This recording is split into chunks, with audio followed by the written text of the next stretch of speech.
What it is, YouTube muscly folks. So these sumo deadlifts, I feel like I'm starting to develop a concept of what my form is supposed to be like on them, to where I don't feel like I'm completely out of control doing them like I did last week.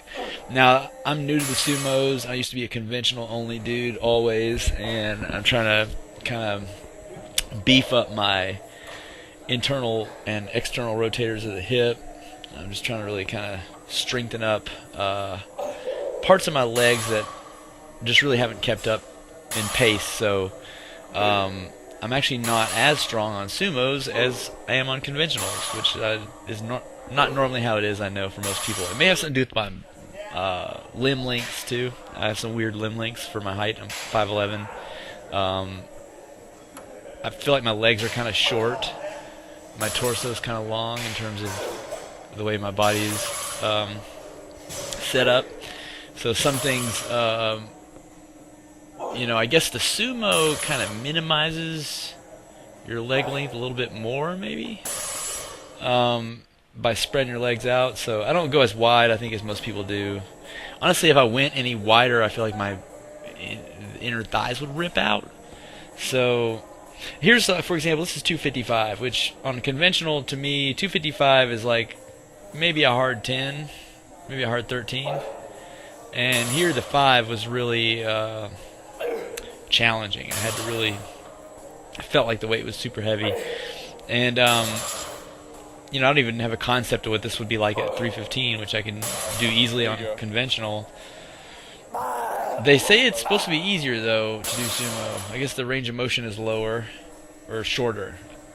Now, my shoulders, I'm on the train back from Snap City. Like, I can see the mile markers that I'm going to be home from Snap City here pretty soon. So I'm still being ginger as fuck with my little lifting on this. No explosiveness, just straight up and down in a controlled manner to make sure nothing slips out of place. Like, the only exercises that feel edgy on my shoulder right now are dips and push-ups. Something where I have like an enormous amount of flex or mobility inside that joint where the rotator cuff really has an opportunity to be activated more. Something like this barbell, where if I'm really strict with the form, I won't feel it very much at all. Which is weird. It's kind of weird that it's almost the heavier it is, the more strict my body is, and the more I don't feel it in my rotator cuff. Which is, interesting. I mean, it's almost completely healed. The only feelings that I get are kind of like those sparky nerve feelings that let you know, like, the thing is not 100%, don't do something dumb, but they don't actually hurt after the set. That, I feel like those you can train through if you are abundantly cautious and you're not doing anything that could possibly risk you failure or anything. Just control weights, that type of deal. Squatting today, even though the weights were super low, I feel like I had, some reps where I had minimized butt wink. I mean, obviously not these. And I had some where I had really good control over my knees. So I felt like my form kind of notched up a little bit on it. Like that right there, that rep, that was not, and that one, those weren't too out of control on the bottom. It's starting to get a little bit more there. There it's like all gone to shit. But I feel like I'm getting some reps where that whatever is berserk down at the bottom, where I feel like I'm just losing tightness and all kind of stuff's going wrong, was starting to correct. I don't know if I can completely undo the butt wink, but I mean, this butt wink doesn't actually cause me any pain. I'm not 100% sure if it's doing damage, to anything. It's one of those parts of the squat that if you don't improve it, considering that's a criticism that people sometimes make of a squat form, you might as well address it, because it does seem like I'm going in one really smooth pattern until I get to the very bottom, and then everything kind of like loses tightness and bounces or something weird. Part of that could be I'm like real strong in my hamstrings. It's possible I'm strong in my glutes, but I'm not 100% sure, and not so much in my quads. So there's just like a whole different level of power kicks on when I get down into my posterior chain, and I think it's kind of hard to hand that off between those two energy systems or something without, or muscle groups, without losing control of something, or not maybe controlling the energy transfer. You know how you sometimes might ramp something up and it just ramps up so much that you kind of lose control really quick? I don't know. It's just maintaining tightness, I think, is going to be a function of actually having that balance down in the bottom, and that ability to smoothly transfer energy from my quads to my posterior chain, kind of in a handoff. I feel like it relates to the power clean and how and in the box jump, and how you're basically exploding with a lot of force, you're charging up a whole lot of energy, you're bursting, bounding forward, and then you're trying to reverse the energy as quick as possible so that you don't do a whole bunch of damage to yourself.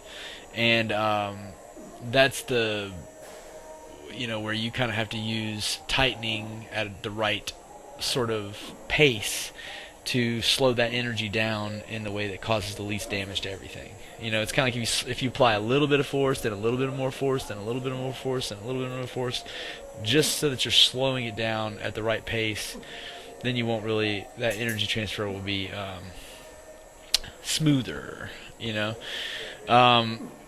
That's ultimately why I think the explosive training in general, when you see the really strong people, very strong powerlifters who are elite, world-class powerlifters, they almost always have a very explosive form on warm-ups. They're very, they have a lot of power generation in what they do. They don't necessarily practice reversing that power, because it's not specific to powerlifting to reverse power that you've produced, but it is specific to, let's say, almost all sports. Like when you watch basketball, NBA basketball, those guys, they generate the power from the floor. They have to then use that power to explode through another human being towards a basket, and then as they get close to the basket, then they have to gently caress the ball and perfectly spin it into a hoop that's fairly close to them, to where if they just allow their own momentum to carry into the ball's going to bounce off the backboard and be well into the other half court, because they're going so fast. They have to really slow that momentum down and do something gentle with their wrist. So it's that translates from the power clean. Same with football players, and being able to throw on a lot of impact on something, but be able to control that impact so it doesn't kill themselves by accident, or even that person.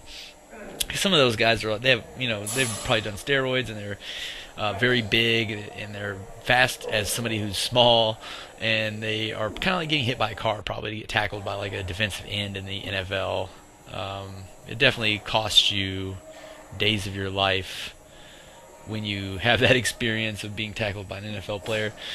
But that's kind of in terms of the applications of force in athleticism. I think for the average person who does not, have a bodybuilding or powerlifting goal, who's interested in lifting weights, the best thing you can use it for in life, aside from just being strong for life, is sports that you might play with friends and stuff. So, and if you develop athleticism, develop weight training in terms of power generation, and develop some skills in terms of softening the power up, then you have the ability to use your strength and muscle and cardiovascular capability in life,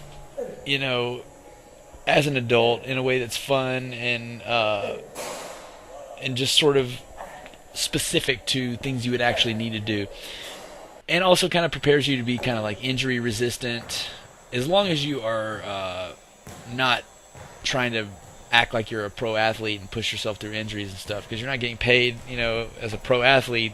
Then it's not justified to push yourself to injury on any particular thing that you're doing. It makes no sense. If you're doing things for fitness, even if you're playing a competitive game with friends of some kind of sport, on a certain level, there's only so competitive you need to be, because if you start trying to go for every, diving catch you can go for in a sport, you're liable to snap your arm off, on a bad attempt. So there's that risk reward. That's also kind of when people who do MMA or something as their primary form of fitness. I always wonder, like, if you're not going to compete in it, and if you're not facing like a threat of a fist fight coming up here in your daily life where you think it's really you need valid experience recently in combat, that sport specificity actually relates to your life, then it could be that it's not necessarily great for fitness, because if you get injured, like rotator cuff injury, I see that dangling as an easy target in that situation. Here's Roy killing these 30-inch jumps. He's just got this all day now. It's like he should be able to dunk soon. But yeah, like ultimately, it's just you wonder risk reward, but it has to be calculated into your thinking of your program. Like, comment, and subscribe. I sure do appreciate all your time. Peace.